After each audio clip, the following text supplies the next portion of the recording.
Ever feel like sometimes things are just completely unpredictable? Like the world is just one giant chaotic mess. Well, today we are going to be diving into chaos theory to see if maybe we can make a little bit of sense of it all. And, it's not just some abstract science fiction concept. It's really like woven into the fabric of our daily lives. Yeah.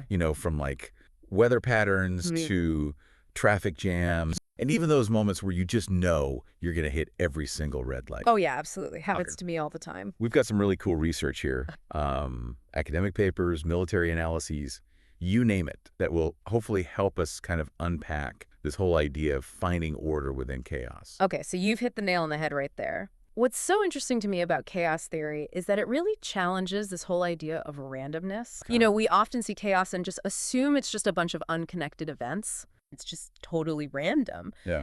But the truth is that a lot of these seemingly random things actually come from very specific rules in systems. So instead of just like throwing our hands up and being like, well, it's chaos, what can you do? Chaos theory kind of gives us this framework for understanding how these systems actually behave, even if we can't exactly predict what they're going to do next. And that brings us to a really crucial point. Just because a system follows rules doesn't necessarily mean that it's going to be predictable in the long run. So think about like that classic dripping faucet analogy.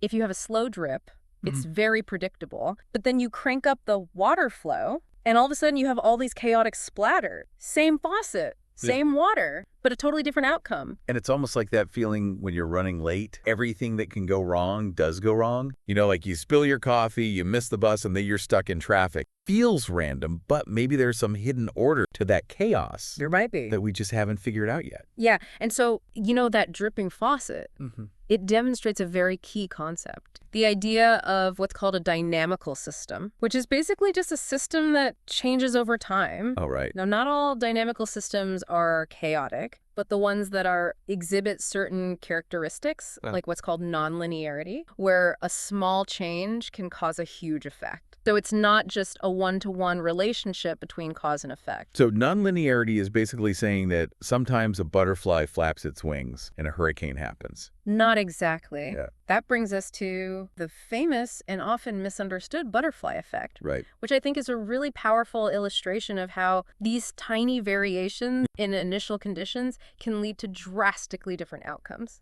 in these complex systems. Right. But it's not about butterflies literally causing storms. Right. It's more about recognizing this extreme sensitivity of chaotic systems. So like a tiny error in measurement or like a variable we didn't consider. And then suddenly our best predictions are totally out the window.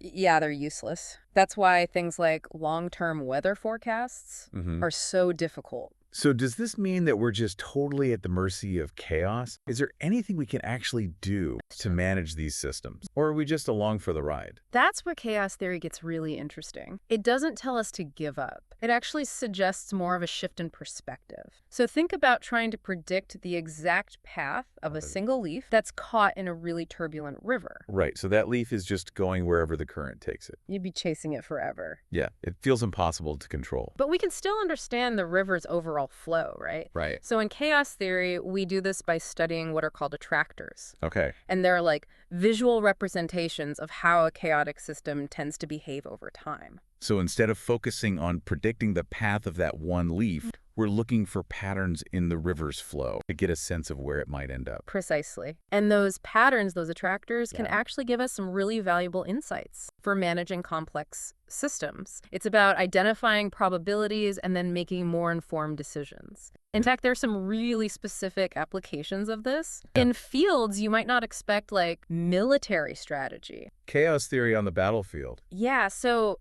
the RAND Corporation, they did some fascinating simulations where they were trying to figure out how to deploy reinforcements in the best way possible. And what they found was that adding troops based on a fixed schedule, instead of reacting to every little change on the ground, actually led to less chaotic outcomes. So being less reactive actually made things more stable. That seems counterintuitive. It does, but think about it. Constantly trying to adjust to every little fluctuation can actually amplify the chaos. Sometimes, like a predefined plan can actually be a stabilizing force. It's kind of like that old saying, like, don't sweat the small stuff. Maybe a little bit of detachment helps us navigate the chaos. Potentially. So if the military is using chaos theory, I'm curious, where else are these ideas showing up? You'd be surprised. It's actually pretty widespread. Really? So Microsoft, for example, uses chaos theory principles in their software development. Interesting. So they break down these large projects into smaller parallel teams, allowing for greater adaptability and responsiveness to changes. So they're acknowledging that you can't control every single aspect of this complex system, but you can try to influence it by adjusting your approach. Exactly. And then there's this fascinating world of data compression. Oh, right. Like, how do they fit gigabytes of data onto these tiny little devices? Yeah. It feels like magic. Well, part of that magic comes from something called fractal compression, which leverages chaos theory to find repeating patterns in data, allowing for incredibly efficient storage. So they're basically finding the hidden code within the data and using that to represent the information in a smaller space. Precisely. And this type of compression is used everywhere, from digital maps to medical imaging.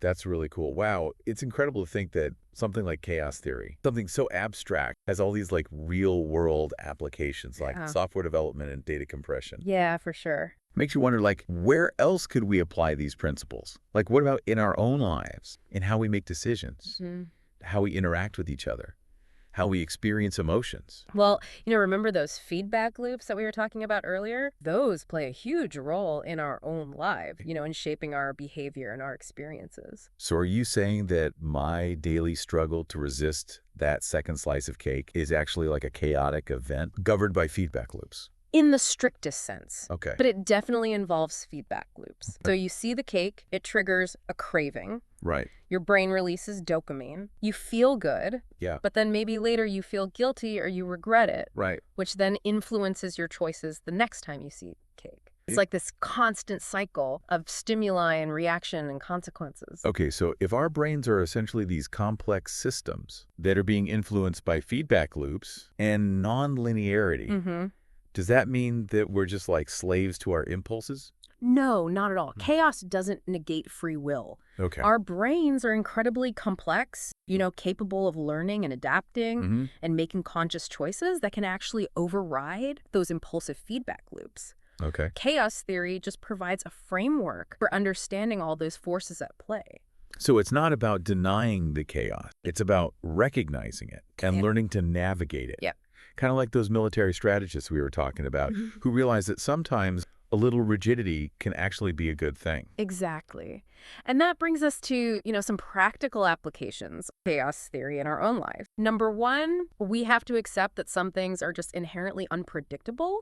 Trying to micromanage every single outcome is just going to lead to frustration. Number two, we can actually learn to identify those feedback loops that are influencing our behavior. So ask yourself, if I do this, what's going to happen next? How's that going to affect other areas of my life? It's about like taking a step back, seeing the bigger picture, understanding how all these different things are connected and the consequences of our actions. Precisely. And then number three, be open to experimentation. Small changes can actually have really big effects. You might be amazed at the positive outcomes that emerge when you kind of shift your perspective a little bit or you try something totally new. So it's about being mindful, adaptable. Right. Not being afraid to step outside your comfort zone. Exactly. But how do we know where to focus our energy? Are there any tools or techniques? So there are, and one of the most interesting is something called chaos control, which involves making very small adjustments to a system's parameters to try to steer it towards a more stable state. So instead of trying to stop the chaos, kind of like riding the wave and making subtle adjustments along the way. Exactly. And this technique has actually been used in a lot of different fields, from stabilizing erratic lasers to regulating heart rhythms. It's amazing to think that something like a heart rhythm can be influenced by those tiny little adjustments. It makes you wonder about the possibilities of applying these ideas to other parts of our lives. Yeah, the potential is vast. Right. Imagine applying these chaos control principles to things like managing traffic in a Yeah. city, or optimizing energy consumption, or even like fostering collaboration within a team. Right. So it's like we've been given this whole new set of tools for navigating the complexity of the world around us. But it also kind of feels like a big responsibility. Right, because as with any powerful tool, there's always that potential for misuse. For sure. So it's really important to remember that chaos theory isn't about like manipulating or exploiting these systems for your own personal gain. It's about understanding and adapting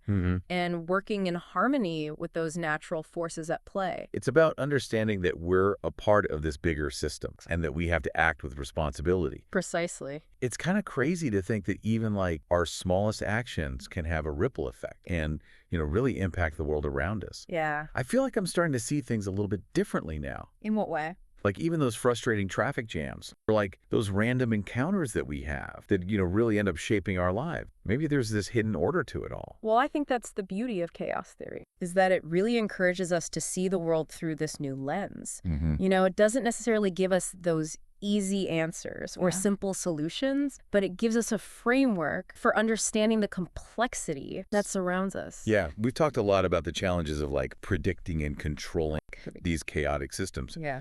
But I'm kind of curious, is there a way to actually harness the power of chaos? Can we actually use it to our advantage? That's a great question, and that leads us to one of the most intriguing concepts within chaos theory.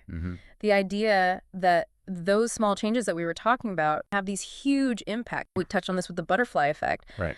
But it goes even beyond those initial conditions. It's about how we actually interact with these systems. So it's not just about the butterfly flapping its wings, it's what happens next and how the system responds to that change. Exactly. And sometimes our attempts to like really tightly control a chaotic system can actually backfire and make it more unstable. Oh, wow. It's like trying to hold sand in your fist. The harder you squeeze, the more it slips through your fingers. So it's a reminder that sometimes letting go a little bit, embracing a little bit of uncertainty can actually lead to better outcomes. Exactly. And that's where chaos theory really offers a powerful shift perspective. Instead of trying to force a certain outcome, what if we just focused on understanding the dynamics of the system? Yeah. What if we looked for those leverage points where a tiny nudge can create this ripple effect that leads to positive change? So it's less about like brute force. It's more about strategic influence, finding those subtle interventions that can have a big impact. Precisely. Are there real-world examples of this in action? Remember how we were talking about chaos control earlier? Right. How it's about making those tiny adjustments to a system to steer it towards stability? Well, this has been used in all sorts of fields, like stabilizing lasers and regulating heart rhythms in cardiology. It's amazing to think that something as seemingly unpredictable as a heart rhythm can be influenced in that way. It's incredible. It makes you think about the possibilities of applying those ideas to other areas. Exactly. The potential is huge. Imagine applying chaos control principles to managing traffic flow in a big city. Yeah. Or optimizing energy consumption. Right. Or even fostering collaboration within a team. It feels like with chaos theory, we've been given all these new tools for navigating this complex world, but it also kind of feels like a big responsibility. It is a huge responsibility. We have to make sure we're using these insights ethically and effectively. Yeah, chaos theory is not about manipulating these systems for our own personal gain. It's about working with the system and understanding them. Yeah. And adapting to them. It's about recognizing that we're all part of this bigger system. Exactly. And, being mindful of our actions. Absolutely. Well, this has been a really great deep dive. It has. We've talked about a lot of different things today, from dripping faucets to war games to the very nature of human behavior. And it seems like chaos theory really does have something to offer everyone. So to our listeners out there, we encourage you to keep exploring this topic. Keep that curiosity going. Look for those patterns in your own life. And remember, even in the chaos, there's beauty, there's order, and there's always more to discover. Couldn't have said it better myself. And that's it for this episode of 15-Minute Discourse. We hope you enjoyed our deep dive into chaos theory. I hope so. Don't forget to like and subscribe and share this episode with anyone who might be interested Yeah, spread the word. in learning more about the hidden order within the chaos. Absolutely. We'll see you next time for another thought-provoking exploration of the world around us. Sounds good.